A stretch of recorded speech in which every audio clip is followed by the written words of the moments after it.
कुल मिला के अगर हम बात करें तो बीजेपी के लिए ये परेशानी का सबब हो जाएगी। इस गठबंधन के सामने जब 2015 के विधानसभा चुनाव में भाजपा अकेली पड़ी थी तो हश्र सामने आ गया था। इस बार जातीय जनगणना, शिक्षक भर्ती जैसे मास्टर स्ट्रोक के सामने भाजपा अकेली खड़ी हुई। इधर लोकसभा चुनाव में बिहार भाजपा के पास प्रधानमंत्री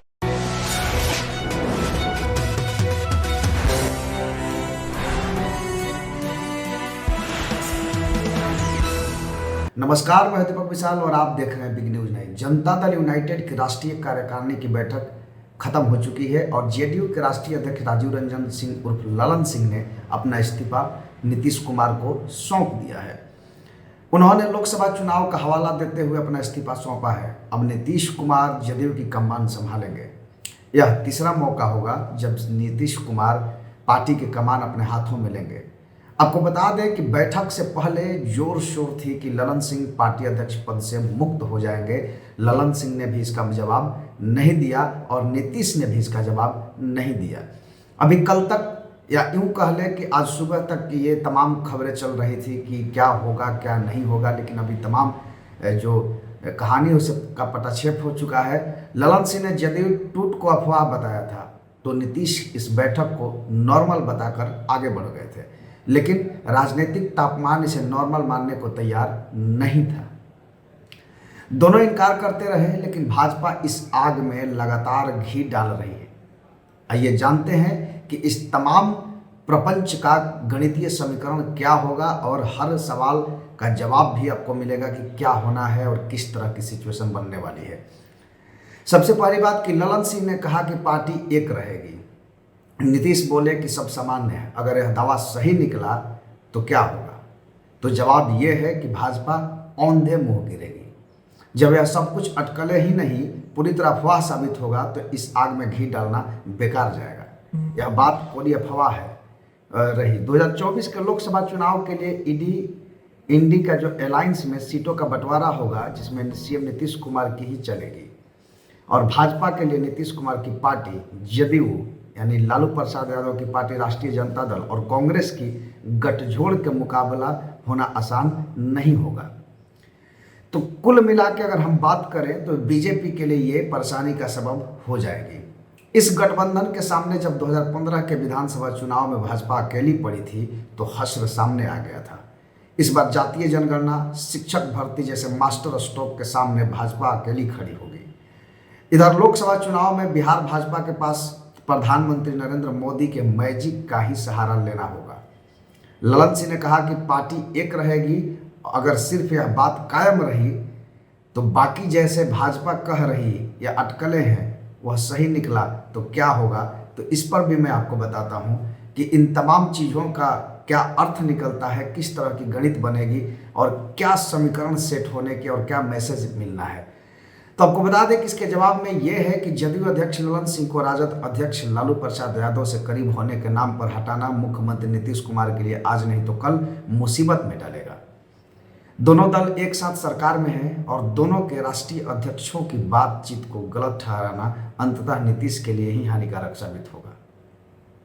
और इधर दोनों पार्टी प्रमुखों में नजदीकी के नाम पर अगर ललन सिंह पार्टी से मुक्त होते हैं तो निश्चित तौर पर इन दोनों दलों का गठबंधन भी सवाल के घेरे में आ जाएगा। तो इसका ये नतीजा होगा कि आज नहीं तो कल कभी भी नीतीश कुमार फिर से कुछ बड़ा फैसला को मजबूर होंगे। सीएम नीतीश कुमार ने कहा कि बैठक सामान्य है। अगर उनका ये वाक्य को हम सही मानते हैं और ये वाक्य सही निकलता है तो इसके क्या मायने हो सकते हैं, इस पर भी हम चर्चा करेंगे। तो आपको बता दें कि सामान्य बैठक के दौरान सामान्य तरीके से अध्यक्ष बदल दिया गया। ये अभी जो देखा जा रहा है कि किस तरह से अध्यक्ष बदला गया तो वो सामान्य ही होगा जैसे नीतीश कुमार कह रहे थे। अगर ये सामान्य बात है और चुपचाप ललन सिंह को किनारे कर दिया गया तो सवाल उठेगा कि कुछ समय पहले ही उन्हें दोबारा अध्यक्ष क्यों बनाया गया था।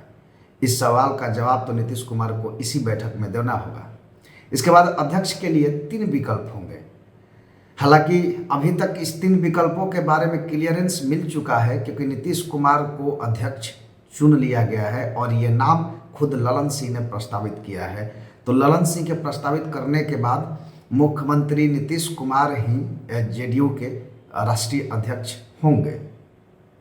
नीतीश के अलावा 2 फॉरवर्ड हैं और ललन भी फॉरवर्ड हैं, इसलिए संदेश के लिहाज से जदयू अध्यक्ष तय होंगे। हालांकि ये तमाम जो गणित और समीकरण है ये पहले की सोची चीज़ें हैं। फिलहाल अब ये क्लियर हो चुका है कि नीतीश कुमार जदयू के राष्ट्रीय अध्यक्ष होंगे। अब सामने जदयू राजद के बीच फिलहाल समन्वय बनाना भी चुनौती होगा और इंडी अलायंस में भागीदारी को मजबूती से लाते हुए वापस नीतीश कुमार को यहाँ चेहरा के रूप में लाने की अहम जिम्मेदारी दी गई है। ललन सिंह को इसमें फेल माना गया, क्योंकि अगर उनको अध्यक्ष पद से हटाया जा रहा है तो कहीं ना कहीं ललन सिंह इसमें फेलुअर हैं और इसलिए उनको यहाँ से हटना पड़ा। अध्यक्ष बदला जाए या यह बैठक पूरी तरह सामान्य भले ही रह जाए, 15 जनवरी से पहले सम्मानजनक सीटों के साथ इंडी अलायंस में नीतीश कुमार का चेहरा सुदृढ़ करना भी जरूरी होगा और लालू तेजस्वी को लेकर ईडी की कार्रवाई पर अपडेट रहना भी। पिछली बार इसी आधार पर जदयू ने राजद से दूरी बनाई थी और इस बार भी ऐसी परिस्थिति 15 जनवरी के आसपास सामने आने की बात कही जा रही है।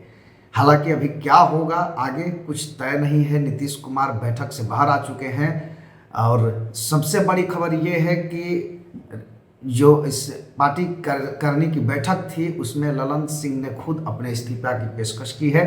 नीतीश कुमार के नाम का प्रस्ताव उन्होंने रखा और बाकी जो कार्यकर्ता थे उन्होंने नीतीश कुमार के नाम पर ठप्पा लगाया और नीतीश कुमार अब अध्यक्ष पद के लिए मान भी गए हैं।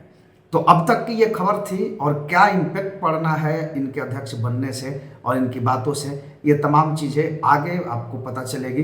फिलहाल हम बिहार में राजनीतिक घटनाओं को पल पल की खबर आप तक पहुंचाते रहेंगे। आप बने रहिए बिग न्यूज़ 9 के साथ। और अगर आप ये खबर यूट्यूब पर देख रहे हैं तो हमारे चैनल को सब्सक्राइब कीजिए और फेसबुक पर देख रहे हैं तो हमारे पेज को फॉलो कीजिए और साथ ही साथ कमेंट बॉक्स में ज़रूर बताइए कि क्या बदलाव करने की ज़रूरत है और आपको ये खबर कैसा लगा। ऐसे तमाम खबरों को हम लेकर के आते रहेंगे। आप बने रहिए हमारे साथ। नमस्कार।